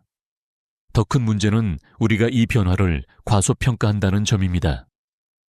사람은 미래의 고통을 현재보다 가볍게 여기는 경향이 있습니다. 심리학에서는 이를 현재 편향이라고 부릅니다. 아직은 괜찮아. 그때 가서 생각하지 뭐. 하지만 그 언젠가는 생각보다 훨씬 빨리, 그리고 한꺼번에 찾아옵니다. 준비하지 않은 상태에서 맞닥뜨리는 순간, 변화는 단순한 고통이 아니라 위기가 됩니다. 여러분, 혹시 이런 경험 있으십니까? 갑작스럽게 부모님이 쓰러져 병원에 입원하시고 형제 자매끼리 누가 간병할지, 비용은 어떻게 나눌지 2~3시간 만에 결정을 내려야 하는 상황. 아무 준비가 되어 있지 않으니 결국 감정 싸움으로 번지고 마음의 상처는 오래도록 남습니다. 이게 바로 준비 없는 가족이 겪게 되는 현실입니다. 그렇다면 우리는 어떻게 해야 할까요? 답은 분명합니다. 개인은 고립을 막기 위해 의도적으로 사회적 연결망을 만들고, 가족은 미리 대화와 합의를 통해 갈등의 씨앗을 줄이며, 사회는 신뢰를 지탱할 새로운 구조를 세워야 합니다. 하지만 이 답을 구체적으로 실행하기 위해서는 다른 나라의 사례를 살펴보는 것이 큰 도움이 됩니다. 우리보다 먼저 이 길을 걸은 나라들이 있으니까요. 여러분, 다음 이야기는 바로 그 해답을 찾는 과정입니다. 일본, 덴마크, 그리고 북유럽이 선택한 길에서 우리는 어떤 지혜를 배울 수 있을까요? 여러분, 이제 우리는 시선을 밖으로 돌려야 합니다. 우리보다 먼저 초고령 사회를 경험한 나라들은 어떤 선택을 했을까요? 그들의 성공과 실패 속에서 우리는 무엇을 배울 수 있을까요? 저는 이 질문을 찾아 일본과 북유럽, 그리고 몇몇 작은 마을의 사례를 깊이 들여다보았습니다. 먼저 일본입니다. 일본은 2013년에 초고령 사회에 진입했습니다. 당시 일본은 의료비 폭증, 간병인 부족, 고독사 증가라는 삼중고를 겪으며 몸살을 앓았습니다. 그러나 그들은 포기하지 않았습니다. 지역 커뮤니티 케어 시스템을 꺼내 들었습니다. 한 구역 안에서 병원, 약국, 재활센터, 노인 주거시설, 복지관을 서로 연결해 놓은 구조입니다. 어르신이 병원 진료를 받고 약을 타고 재활치료까지 받는 과정을 버스 타고 30분씩 이동하지 않아도 생활권 안에서 해결할 수 있도록 만든 것이죠. 이웃끼리 일정 교육을 받은 뒤 돌봄 자원봉사자로 활동하도록 하여 전문 인력이 부족할 때도 최소한의 지원이 가능하게 했습니다. 그 결과 고립은 줄고 의료 시스템의 효율은 높아졌습니다. 여기서 중요한 건 단순한 제도가 아니라 가까움입니다. 병원, 복지관, 문화시설이 걸어서 10분 안에 모여 있어야 노인이 사회와 단절되지 않는다는 점. 일본은 그 사실을 정확히 짚어냈습니다. 다음은 덴마크입니다. 덴마크는 노인을 부담으로 보지 않았습니다. 오히려 경험 많은 일꾼으로 바라봤습니다. 은퇴 연령을 늦추고 고령자 맞춤형 일자리를 만들었습니다. 체력은 덜 쓰지만 경력과 지혜가 중요한 분야, 예를 들어 도서관 사서, 지역 문화 해설사, 원예 관리 같은 직업을 어르신들에게 맡겼습니다. 국가에서 재교육 프로그램을 무료로 제공해 65세 이후에도 새로운 기술을 배우고 다시 일할 수 있도록 돕기도 했습니다. 그 결과 70대 취업률은 OECD 평균을 훌쩍 넘었고, 노인 빈곤율은 7%대로 세계 최저 수준을 기록했습니다. 덴마크 사회가 노인을 부담이 아닌 자원으로 인식했기 때문에 가능했던 일입니다. 여러분, 여기에 또 하나 주목할 점이 있습니다. 덴마크의 어르신들은 경제적 안정뿐 아니라 심리적 건강까지 지켜냈습니다. 아침에 일어나 출근할 이유가 있다라는 건 자신이 여전히 사회에 필요한 존재라는 감각을 준다는 뜻입니다. 이것이야말로 고령화 사회에서 가장 강력한 백신일지 모릅니다. 그리고 우리나라 안에서도 작은 희망들이 피어나고 있습니다. 전남의 한 농촌 마을에서는 마을 회관을 공동 돌봄센터로 바꿨습니다. 어르신들이 함께 식사하고 주 3회 간호사가 건강을 체크합니다. 홀로 사는 어르신이 갑자기 쓰러져도 함께 식사하던 이웃들이 바로 발견해 병원으로 연결할 수 있습니다.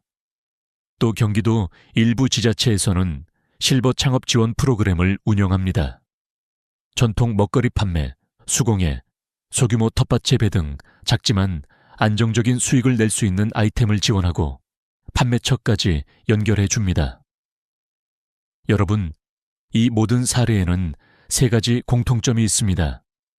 첫째, 고립을 막는 사회적 연결망을 구축했다는 점. 둘째, 노인의 경험과 시간을 자원으로 활용했다는 점. 셋째, 의료와 돌봄 서비스를 생활권 안으로 끌어왔다는 점. 이 세 가지 원칙은 국가 차원에서뿐 아니라 지자체, 심지어 한 가족 단위에서도 적용할 수 있는 보편적 지혜입니다. 저는 이 사례들을 보면서 큰 깨달음을 얻었습니다. 늙어가는 건 피할 수 없지만 어떻게 늙을지는 준비에 달려있다는 사실 말입니다. 일본의 지역 커뮤니티, 덴마크의 재취업 정책, 그리고 우리 농촌의 공동 돌봄은 모두 같은 메시지를 던집니다. 고립을 막아라, 자원을 활용하라, 가까움을 확보하라. 여러분, 그렇다면 이제 중요한 질문이 남습니다. 다른 나라와 다른 마을은 이렇게 준비했었는데 우리는 지금 무엇을 해야 할까요? 답은 바로 우리 각자의 선택 속에 있습니다. 건강, 돈, 기술, 이 세 가지 기둥을 세우는 것.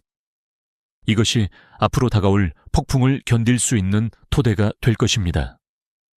여러분, 이제부터는 우리 각자가 바로 지금부터 시작할 수 있는 준비에 대해 이야기해야 합니다. 저는 이것을 세 개의 기둥이라고 부르고 싶습니다. 건강, 재정, 그리고 기술. 이 세 가지 기둥을 동시에 세워야만 초고령 사회라는 폭풍 앞에서 무너지지 않고 당당히 설 수 있습니다. 첫 번째 기둥은 건강입니다. 오래 사는 건 이제 당연한 시대가 되었습니다. 하지만 문제는 얼마나 오래 사느냐가 아니라 어떻게 사느냐입니다. 병원 침대 위에서 10년을 보내는 건 결코 장수라고 할 수 없습니다. 진짜 장수는 내 두 발로 시장을 걸어가고 내 손으로 밥을 차리고 친구와 차 한 잔을 나누는 기간을 늘리는 것입니다. 이를 기능적 건강 수명이라고 합니다. 단순히 생존 연수가 아니라 스스로 움직이고 판단할 수 있는 좋은 세월을 늘리는 것. 바로 이것이 핵심입니다. 여러분, 낙상 사고가 얼마나 무서운지 아십니까? 70세 이후 골절 한 번이면 평균 회복 기간이 6개월 이상입니다. 그 사이 근육은 30% 넘게 줄어듭니다. 더 큰 문제는 노년기에 잃어버린 근육과 균형 감각은 거의 회복이 불가능하다는 점입니다. 실제로 75세 이상 낙상 환자 10명 중 4명은 골절 이후 혼자 생활하지 못합니다. 결국 넘어지는 순간이 건강 하락 곡선의 출발점이 되는 것이죠. 그렇다면 어떻게 지킬 수 있을까요? 답은 간단합니다. 주 3회 이상 근력 운동을 생활화하는 것입니다. 헬스장에 가지 않아도 됩니다.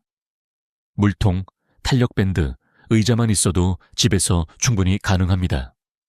예를 들어 1.5리터 물통을 들고 팔꿈치 굽히기 15보에 3세트, 의자에 앉았다 일어서기 15보에 3세트. 이 정도만 꾸준히 해도 상체와 하체를 동시에 단련할 수 있습니다. 매일 30분 이상 걷기, 일주일에 2번 가벼운 등산이나 계단 오르기, 균형 감각 훈련으로는 양치할 때 한 발로 서기, 눈 감고 10초 버티기 같은 작은 습관이 평생을 지켜줍니다. 일본에서는 이런 습관만으로 65세 이상 낙상률을 20% 낮췄다는 보고도 있습니다. 두 번째 기둥은 재정입니다. 은퇴 후의 삶은 월급 없는 장마철과 같습니다. 우산이 없으면 바로 비를 맞고 고생하게 되지요. 70세 이후 평균 간병비가 월 150만 원에서 200만 원에 이른다는 사실 알고 계십니까? 3년이면 7천만 원 가까운 돈이 들어갑니다. 의료비는 물가보다 더 빨리 오릅니다. 지난 10년간 한국의 소비자 물가 상승률은 연평균 2%였지만 의료비 상승률은 4% 이상이었습니다. 오늘 병원비가 5만 원이라면 10년 뒤에는 7만 원이 될 수 있다는 얘기입니다. 그래서 반드시 필요한 것이 바로 버킷 전략입니다. 돈을 한 곳에 몰아두는 게 아니라 시기별로 다른 주머니에 나누어 두는 방법입니다. 첫 번째 주머니는 3년 안에 쓸 생활비. 이건 언제든 꺼낼 수 있는 예금이나 CMA 같은 안전한 곳에 둡니다. 두 번째 주머니는 3년 뒤부터 10년 사이에 쓸 돈. 국공채, 우량 회사채, 안정적인 배당주 같은 곳에 두어야 합니다. 세 번째 주머니는 10년 이후에 쓸 돈. ETF나 장기 성장 가능성이 있는 주식에 투자해 물가 상승률을 따라잡을 수 있도록 해야 합니다. 중요한 건 비율입니다. 보통 단기 30%, 중기 40%, 장기 30% 비율을 추천합니다. 이렇게 하면 단기 생활비부터 장기 자산 성장까지 동시에 대비할 수 있습니다. 세 번째 기둥은 기술입니다. 지금 세상은 디지털을 모르면 혜택을 놓치고 불편함을 감수할 수밖에 없습니다. 이 복지 신청, 병원 예약, 요양 서비스 안내, 정부 지원금 조회까지 대부분이 앱과 홈페이지에서만 가능해졌습니다. 스마트폰 하나로 정부 지원금을 신청할 수 있는데 기술을 몰라 기한을 놓쳐 수십만 원을 날린 사례도 있습니다. 기술이라고 해서 어려운 것이 아닙니다. 스마트폰 결제와 송금, 온라인 병원 예약과 원격 진료, 정부 복지, 앱 사용, 영상 통화. 이 네 가지만 익혀도 노후의 삶이 훨씬 안전하고 편리해집니다. 여러분, 중요한 건 마음가짐입니다. 나는 기계에 약하다라는 생각을 단 한 번만 넘어서는 순간 세상은 훨씬 넓고 편리해집니다. 행정복지센터, 주민자치센터, 노인복지관 등에서는 이미 무료 교육 프로그램을 운영하고 있습니다. 배우는 데는 몇 시간이면 충분합니다.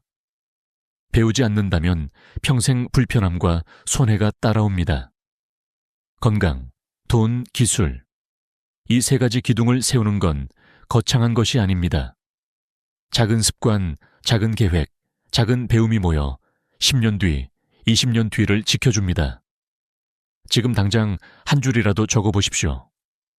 오늘 걸은 걸음수, 이번 달 필수 지출, 다음 달 배우고 싶은 기술. 그 작은 기록이 10년 뒤 여러분의 가장 큰 자산이 될 것입니다. 여러분, 그렇다면 이제 남은 질문은 이것입니다. 개인의 준비만으로 충분할까요? 아닙니다. 가족이라는 울타리 안에서도 반드시 해야 할 대화와 합의가 있습니다. 그 이야기를 지금부터 함께 나누어 보겠습니다. 여러분, 개인의 준비가 아무리 철저해도 가족이라는 울타리 안에서 합의와 대화가 없다면 결국 모든 짐이 한 사람에게 쏠리고 갈등이 터져버립니다. 초고령 사회에서는 누가 언제 얼마나 돌볼 것인가가 가족의 가장 큰 갈등 요인이 됩니다. 그래서 지금 이 순간부터 가족 안에서의 약속과 계획이 필요합니다. 저는 이것을 가족의 화해 장치라고 부르고 싶습니다. 먼저 돌봄 계획을 세워야 합니다. 부모를 잘 모셔야 한다는 말만으로는 부족합니다. 누가 병원에 동행할지, 누가 생활비를 지원할지, 누가 일상적인 장보기와 청소를 도울지를 구체적으로 정해야 합니다.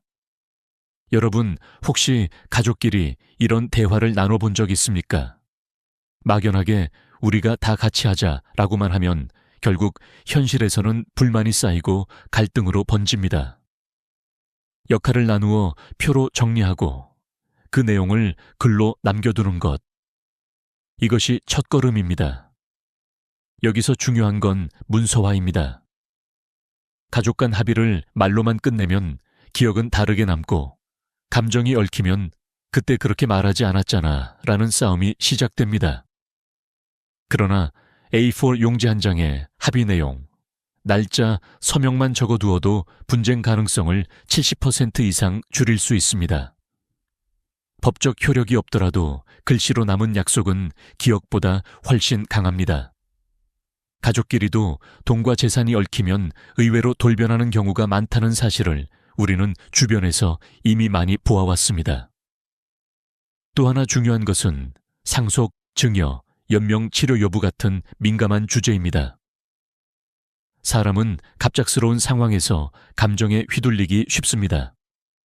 부모가 위중한 상태에 빠졌을 때, 무조건 살려야 한다는 외침이 가족의 갈등을 키우는 경우가 많습니다.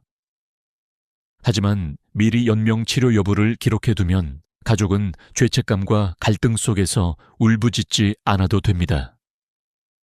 재산 분배를 명확히 해두면 형제간 소송이라는 최악의 상황도 막을 수 있습니다. 그리고 부모 세대 역시 자녀에게 고마움과 미안함 사이에서 흔들리는 마음이 있습니다. 내가 이렇게까지 도움을 받았으니 갚아야 하지 않나 하는 심리적 빚이 생기면 돌봄이 고마움이 아니라 부담이 됩니다. 그래서 내 몫은 여기까지, 이후에는 요양원이나 외부 서비스를 이용하자라는 선을 미리 정해두는 것이 필요합니다. 이것은 이기적인 결정이 아니라 남은 가족 모두가 무너지지 않도록 하는 안전장치입니다. 저는 실제로 한 사례를 들려드리고 싶습니다. 70대 어머니를 모시는 세 남매가 있었습니다. 첫째는 병원 동행을 맡았고, 둘째는 생활비를 분담했고, 셋째는 집안일을 도왔습니다. 이들은 매달 한 번 가족 회의를 열어 상황을 공유했습니다. 작은 갈등이 생겨도 바로 조정했고, 중요한 결정은 간단한 메모로 남겼습니다. 결과적으로 어머니는 편안한 노후를 보내셨고, 자녀들은 서로의 부담을 인정하며 평생의 관계를 지켜낼 수 있었습니다. 반대로 아무런 합의 없이 각자 알아서 하자고 했던 또 다른 가족은 정반대의 길을 걸었습니다. 아버지가 갑작스럽게 쓰러지자 간병과 비용 부담이 한쪽으로 쏠렸고, 결국 형제간 말다툼이 폭력으로 번졌습니다. 부모를 잘 모셔야 한다라는 마음은 같았지만 준비가 없었던 탓에 가족은 갈라지고 말았습니다. 여러분, 초고령 사회에서 가족의 화해 장치는 선택이 아니라 필수입니다. 돌봄 계획, 문서화, 민감한 문제에 대한 사전 합의. 이 세 가지가 있다면 가족은 흔들리지 않고 위기를 함께 건널 수 있습니다. 하지만 여기서 끝나서는 안 됩니다. 개인과 가족의 준비가 아무리 철저해도 사회라는 울타리가 받쳐주지 않으면 결국 한계에 부딪힙니다. 그래서 이제 마지막으로 우리가 함께 만들어야 할 공동체의 미래에 대해 이야기하려 합니다. 여러분, 이제 마지막으로 우리가 함께 만들어야 할 울타리, 바로 사회적 공동체에 대해 이야기하겠습니다. 개인의 노력과 가족의 합의만으로는 초고령 사회의 무게를 다 감당할 수 없습니다. 결국 사회라는 그물망이 단단해야만 개인과 가족의 준비도 빛을 발할 수 있습니다. 저는 이 부분을 함께 사는 미래라고 부르고 싶습니다. 먼저 고령자 재취 위협입니다. 많은 분들이 은퇴하면 모든 역할이 끝난다고 생각합니다. 하지만 실제로는 정반대입니다. 아침에 일어날 이유가 있다는 것, 내가 여전히 필요한 존재라는 감각이 노인의 심리적 건강을 지켜주는 가장 큰 힘입니다. 그래서 의미 있는 일자리가 필요합니다. 단순히 생계를 위해서가 아니라 삶의 이유를 지켜내기 위해서입니다. 마을 안전지킴이, 지역 문화 해설사, 학교 방과 후 돌봄, 작은 도서관 사서. 이런 일들은 큰 체력을 요구하지 않지만 경험과 지혜가 반드시 필요한 자리입니다. 정부나 지자체에서 이런 자리를 더 많이 만들어야 하고 우리 스스로도 능동적으로 찾아 나서야 합니다. 둘째는 지역 돌봄 공동체입니다. 나이가 들수록 가까움이 생명입니다. 병원, 복지관, 문화시설이 집에서 도보 10분 안에 있어야 어르신이 사회와 단절되지 않습니다. 일본의 커뮤니티 케어가 성공할 수 있었던 이유도 바로 가까움이었죠. 우리 역시 집을 중심으로 병원, 도서관, 복지관이 걸어서 닿을 수 있는지 확인해야 합니다. 없다면 주민 서명을 모아 구청에 요구할 수 있습니다. 이미 있는 시설이라도 경사로, 엘리베이터, 손잡이, 셔틀버스가 어르신에게 적합한지 점검하고 개선을 요구해야 합니다. 또 동네 단톡방이나 카페를 통해 응급시 바로 연락할 수 있는 이웃 명단을 만들어 두는 것만으로도 큰 힘이 됩니다. 셋째는 세대 간 교류입니다. 초고령 사회의 진짜 위기는 세대 간 갈등에서 시작됩니다. 그러나 세대 간 벽을 허물면 서로의 삶이 훨씬 풍요로워집니다. 어르신은 장인 기술, 전통 음식, 수공예를 전할 수 있고, 젊은 세대는 스마트폰 사용법, 영상 편집, 온라인 마케팅을 가르쳐 드릴 수 있습니다. 이렇게 서로의 부족함을 채워주는 구조를 영 멘토링이라고 합니다. 작은 모임이라도 시작하면 동네 커뮤니티가 활기를 되찾습니다. 여러분, 사회적 공동체를 만드는 일은 정부만의 몫이 아닙니다. 내가 먼저 발을 떼고 이웃과 연결되는 순간부터 시작됩니다. 동네 도서관, 복지관, 작은 카페, 심지어 아파트 경비실에서 나누는 인사 하나가 공동체의 시작입니다. 늙는 것은 선택이 아니지만 어떻게 늙을지는 분명 우리의 선택입니다. 한국 철학자 함석헌 선생은 이렇게 말했습니다. 사는 것이 곧 늙는 것이지만 늙는 것도 배워야 한다. 오늘 이야기를 들으신 여러분께 제가 드리고 싶은 마지막 메시지는 바로 이것입니다. 준비 없이 흘려보낸 하루가 쌓이면 후회가 되는 노년이 됩니다. 하지만 오늘부터 단 한 걸음이라도 내디딘다면 그 걸음이 10년 뒤 여러분을 지켜주는 울타리가 될 것입니다. 여러분이 생각하는 행복한 노년의 조건은 무엇입니까? 건강입니까? 사랑하는 사람과의 시간입니까? 경제적 자유입니까? 마음의 평화입니까? 어떤 답이든 좋습니다. 댓글로 남겨주십시오. 여러분의 이야기가 누군가의 10년 뒤를 바꿀 수 있습니다. 오늘 영상을 끝까지 시청해 주셔서 진심으로 감사드립니다. 도움이 되셨다면 소중한 분들께 공유해 주시고 구독과 좋아요로 저를 응원해 주세요. 여러분과의 연결이 저에게는 가장 큰 힘이 됩니다. 다음 영상에서도 여러분의 삶을 비추는 이야기로 찾아뵙겠습니다.